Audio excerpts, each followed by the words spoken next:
And please see the truth. I know it's obscured. I'm where I see the facts, I see the truth, and that's what I'm gathering. You know my heart. What are they charging you with? 2 charges of second-degree felony for child abuse. 2 charges of second-degree felony child abuse. Yes. Okay. Wow. That's very serious.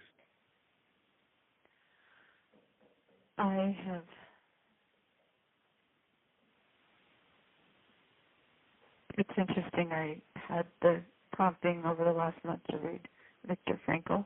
I was reading him, and it was like, the worst part was not knowing the end. He said he had an inmate that's man searched for meaning, and he was a prisoner in World War II, and he said the worst part and the greatest bringing of depression was not the lack of food, and it wasn't the weather conditions, it was not knowing how long it would last. So I think I was prepared for this. I do feel strong, I feel calm. And you know what, adults have a really hard time understanding that children can be full of evil and what that takes to fight it. You've seen what it takes to fight evil. It's not the person you're fighting. And it can look like something it's not. And you've been there, you know that. And so I don't know any adults who are going to see the truth. So I'm calm about this, and I just pray that you'll hang in there. You have 1 minute remaining for this call. I think I can call back, but... Yeah, but just in case, I'm preparing to step up and fight for the children. They've been taken. And there's going to be a hearing in the next couple of days here in Provo. I'm sorry, I signaled to Joe. Will you say that one more time? Yes, I'm prepared to step up and fight for the children. They've been taken into custody. They're in foster care, and there's going to be a hearing within the next 2 or 3 days. What about Abby and Julie? Them too. All 4 were taken. Where did they go to get Abby and Julie?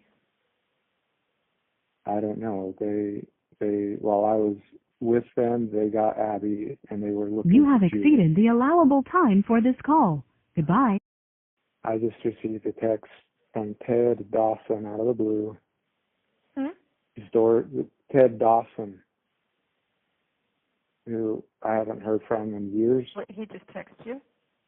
Yeah, the story's out. So he said, Stormy sent me an article and it just broke my heart. I just wanted you to know I'm thinking about you, and if I can ever be a resource, we are always here. Are we in the news? It sounds like at least you're in the news. I don't know about me. I don't know what he's talking about. But I'm wondering if they went to Sherry to, ask her questions. I don't know. These bookings are public. I know they are. And a couple months ago, Business Insider was reaching out to me, and I ignored their email. But I'm going dark. This is a witch. I'm not at BYU. I'm not at BYU anymore, so I don't know how they're going to find me. Yeah, maybe it was a blessing. This is a witch hunt. The devil's been after me for years, and he's mad as hard to go.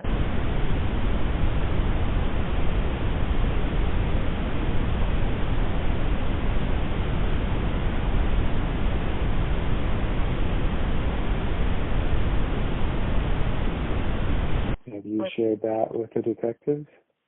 I have not said a word until I have an attorney. Okay, well, you know that this phone call is being recorded. You have 1 minute remaining for this call. Yes, that will come out. That will come out. Okay.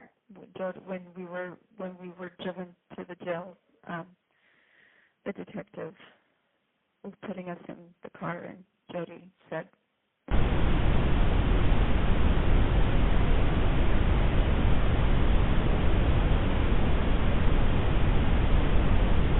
and I trust you.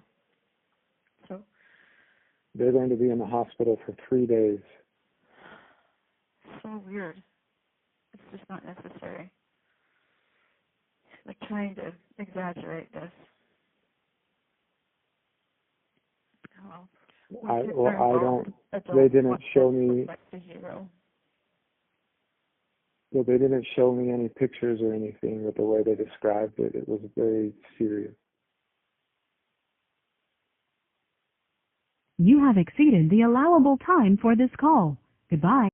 You know what you called? You had to put her in a chair, and it was horrible. It was torturous last night, hearing the screaming and the banging and people. It's like, okay, that's upsetting, but the most upsetting thing is that I am completely misunderstood. That is the most horrible feeling. Like my own family misunderstands me, they misinterpret me, and poor Jody, they misinterpret her, they misunderstand her. She puts her neck out on the line for people, and then they get mad at her. I mean, it is just horrendous. It's horrendous. And you know what? Every Joseph Smith, every wonderful man of God has had to be misunderstood. That's right. And so I'm going to get out of this. Who knows? Maybe in 10 days I'll get out of this if I'm, if truth prevails right now, or, who knows, like 20 years? I don't know. I don't know how long. But I'm going to step out. I'm going to say I went through everything. I have seen God's children suffer. All the people here, my jail cellmates, have been beautiful women, but they've been hurt. They've been deceived into drugs, and my heart just has so much compassion for them. And I have compassion for the cause, and I have compassion for myself, and then to be told that I'm suicidal, I'm like, no, that's not true.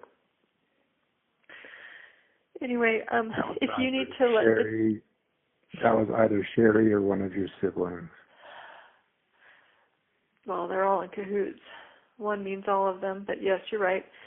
In your hearing, I don't know if you've considered this. I don't know if it'd be helpful, but you could have the house. And if all the kids go to the house, you've got room there, and I will gladly stay away and let you guys be. So I don't know if that's helpful. I'm just giving it to you if it is. Thank you. And in the discussions with my attorney, that's the only way that we're going to retain custody of the children. That's fine. He is 35 years in this, and he said even if you are acquitted and are released, they will place legal restrictions on your access to the under 18 children. I figured such. God told me when I was driving before I called you. I didn't have any information. I didn't know anything, and the Spirit said, your children are going to be removed. And I cried out loud. I'm like, no, I'm not done. I'm not ready. And God told me I'm done. And I just, so.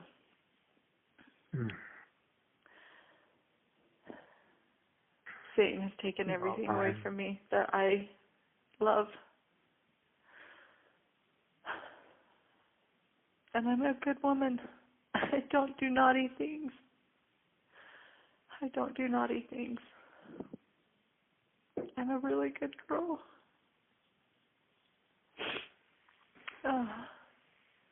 Ruby, I'm going to do everything that I can Okay. to keep truth in our family, and Thank you. I'm committed to our family. I'm committed to you and our marriage, no matter what happens. Thank you. Thank you. I will be here to support you in any way that I can.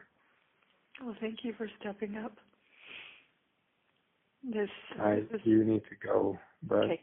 All right. call me back when or if you need. When will you find out? How can I call you? When should I call so I find out what they say? I don't know how long this will go, but if you call this afternoon, I will know. This is a preliminary hearing, so there will be no... Okay. Well, it's hard to get a phone around here. I asked for a phone, and it took hours to get it, so it may not be until later tonight. Okay. That's fine. Okay. All right. Good luck. I will be praying for you. Okay. Thank you. Bye. Goodbye. Bye.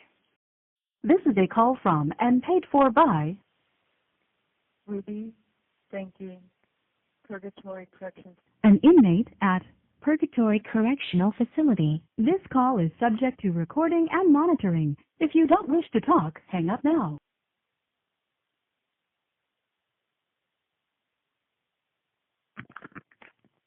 Hello?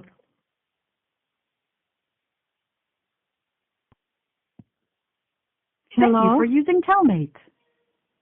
Can you hear me? Yes. Can you hear us? Yeah. Okay, that was... Over there. It's 9:30. We're good. Okay. Right? Yeah, Uh-huh. yeah. We're 8 hours ahead. Okay. I'm glad you could call us back. Yeah. I haven't used the phones very much. They're kind of hard to figure out, but yeah, I think I figured out how to use. I don't think this one will shut me off. I think the one I called you was a free call, and this one will be paid for by my account. Kevin, Bo put some money in it.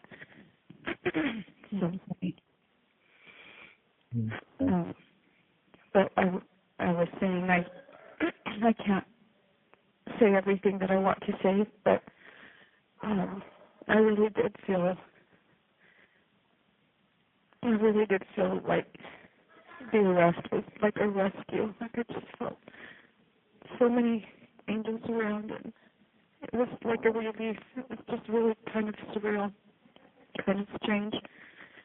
But I just keep thinking about, President Nelson's talk, things celestial, and I know he said in the past about myopic thinking, and he's given a lot of context to, how small this life really is, and I'm just so grateful. How many people, will go to the grave not having woken up, and I want to use this time, and I am using this time to change, to repent, and to do what I can to let the Lord know I love him and my family,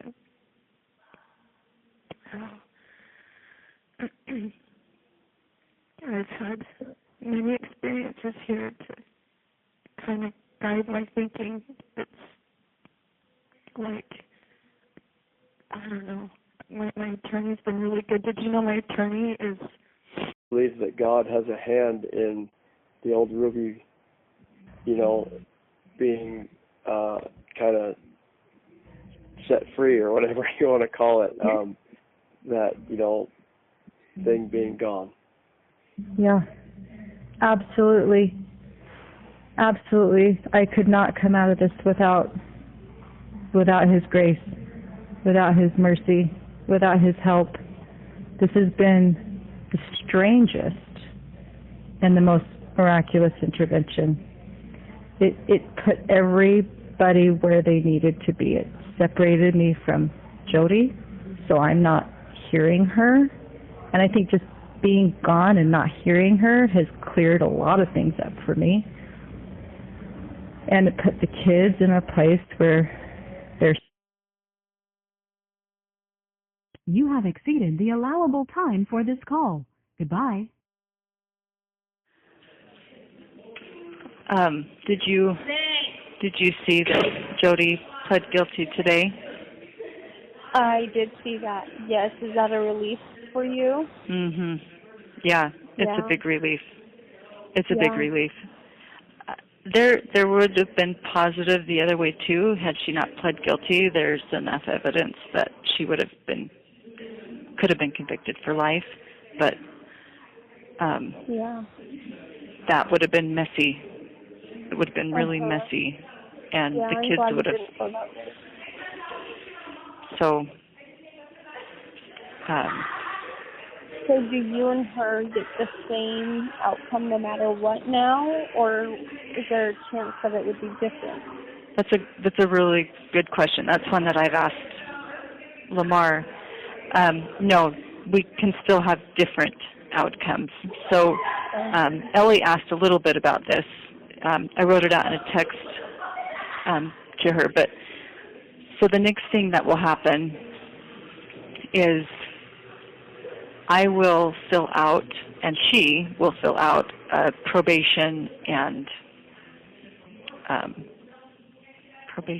there's another P, paperwork. And basically you go through your history and you tell them your history, which there's no history on me. There's nothing, no criminal history, no mental health history, nothing. And I'm also hiring a professional to do a mental health evaluation, just to say she's good, like there's no mental health problems at all. And then that will go to my probationary board. Jody, she can lie on her paperwork, and she probably will. I don't think she's going to give them her history.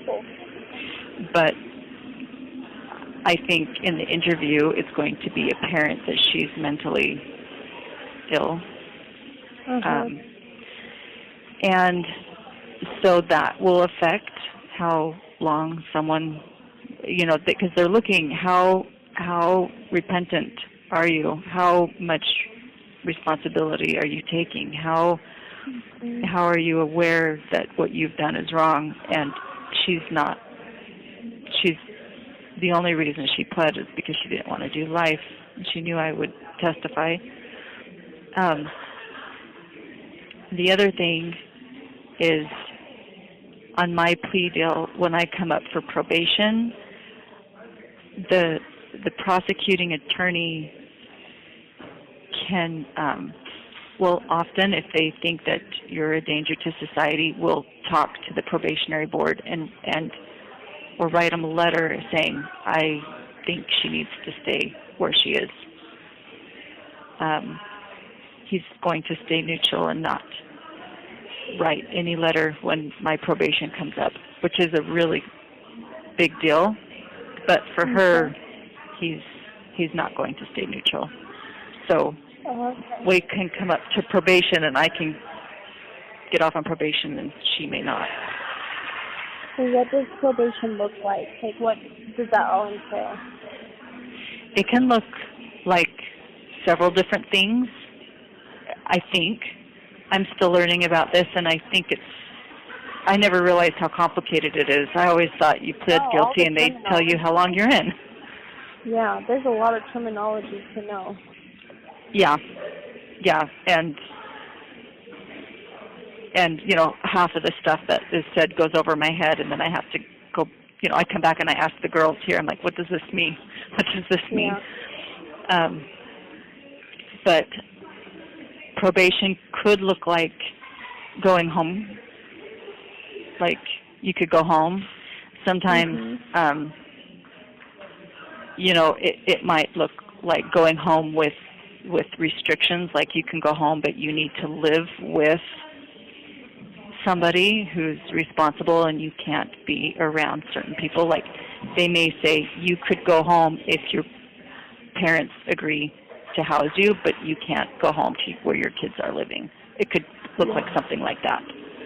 Okay. Or it could look like something where I have an ankle monitor.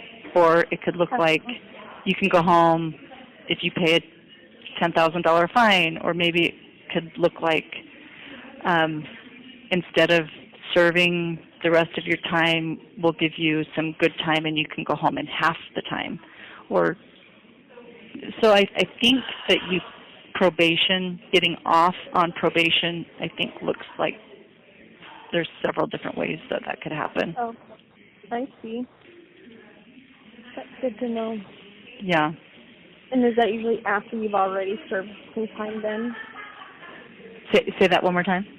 That's after you have served some time? Yeah. Yeah. And I don't know what that is going to be. I don't know if it's...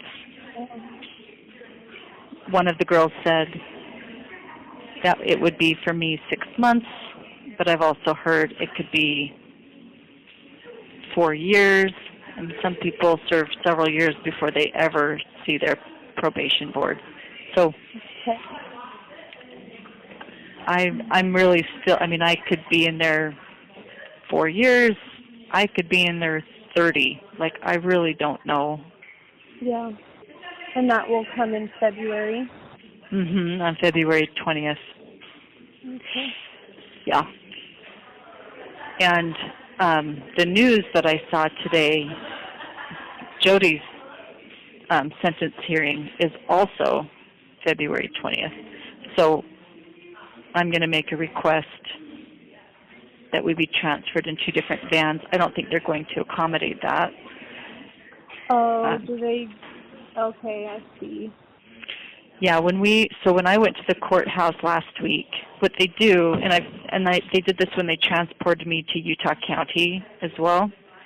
They pull all the girls. There's only 2 housing here for girls. There's not very many girls here, but there's many for the men. And so they take the girls and they put them in a cell together, in a holding cell to wait, and then they get all the men together and they put all the men in the cells, and then they start putting on the ankle bracelets and the chains and the everything on the men while you're sitting in the cell with these women you're going to the court with for an hour, and you're sitting with them. And then they pull the girls out and they line you up, and then they put the shackles on you, and then they take the men out to the men's van, and then they take the women out to the women's van. And then you drive to the courthouse together.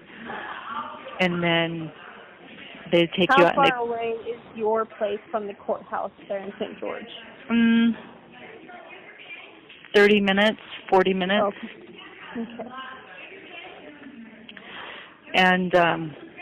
And then you sit in a cell at the court. So if someone's hearing's at 9, this is what happened to me. There was a girl that went with me, and her hearing was at 9, but mine wasn't until 11. So she went in, and she had like a 5-minute hearing. And then we sat in the cell and talked for 2 hours until it was my turn. And then we rode back together. So you pretty much spend several hours together, whoever's going to the court that day with you. Interesting. So that means on February 20th, it would be you and her going together. Yeah. Okay. Yeah. When was the last time you talked to her? Was it that day? It was when we were arrested. Okay. Yeah. I left early in the morning to go to a dentist appointment with Julie. We left at like 3 in the morning, and she calls me sometime in the morning, and so I went back down. But when I got to the house, it looked like the movies. There was a red fire truck, there was a black van with tinted windows, there were 2 ambulances, there were 20 cop cars. It was Did you just sit in your car? No, I pulled up and found a spot to park. She lives on a cul-de-sac. I parked in the cul-de-sac, and I walked up, and the driveway was just full of cops, and I just walked up to the cops, and they said, "Are you the mother?" And I nodded my head, and so they took me and put me in the casita, and I sat there for a couple hours. I just sat there, and then they were finishing looking through the house and stuff, I think, and some of the guys were coming in and out with pizza, and so I think Eve was still there because the ambulance car was there. I was eating pizza with the police, and then once the kids were taken in the ambulance cars, then the detective came and patted me down and arrested me, and then took me to the courthouse for questioning, which I didn't. And I'm glad I didn't say anything because Lamar was really helpful. Like, if you ever get arrested, don't say anything. I just didn't say anything. And she was like, how did you find Lamar? Was he just assigned to you coincidentally, or did you? So she has an attorney that she's used for connections, and I called him and no one answered, but then she called him and he said, "I only do like business law, I don't do criminal law, but here's a number of 2 people who do that I would highly recommend." And so she gave the 2 numbers, and I got the number from Kevin. I don't know how the numbers got from. I don't know how, but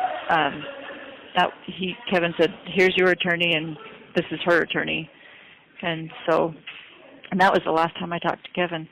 It was a couple of days after my arrest, but so I didn't see Jody at all when I went to the house to turn myself in. I didn't see her. Okay. And I went. And they took me to the courthouse, and the detective was like, "I've got all night. We can talk all night." And I didn't say anything. I just said I want an attorney. So I could hear Kevin in the hallway talking, and then he left. And when they took me out of the room, they took me outside and cuffed me and said, again, they cuffed me again, and then they told me, "You're under arrest for," and then they told me two of the charges, and then they had me get in the patrol car, and that's when I saw Jody. I saw Jody was also in the patrol car, and she had surgery on her shoulder. She couldn't put her hands behind her back, so then they pulled her out and changed up the way they arrested her so she could drive with her hands in front of her. And then we had about a 45-minute drive to the jail. And that was the last time I spoke to her. We were in the back. And we didn't say a whole lot. I mean, we talked the whole time, but I don't remember really saying a whole lot. We sang hummed a couple hymns, and she was still justifying the whole time. She's like, don't worry, we'll have our day in court." And then when we were booked in, they put us in separate cells, and we've been in separate cells ever since. So. Okay. Do you hate talking about that kind of stuff? Does it trigger anything, or is it just? No, I don't. I think it's. Fun? No, I don't mind talking about it. It's maybe good for me to talk about it. I don't know if you like talking about it. I was just wondering if it triggered anything. But if you're doing okay mentally, and then that's okay. Yeah. Okay. Yeah, it's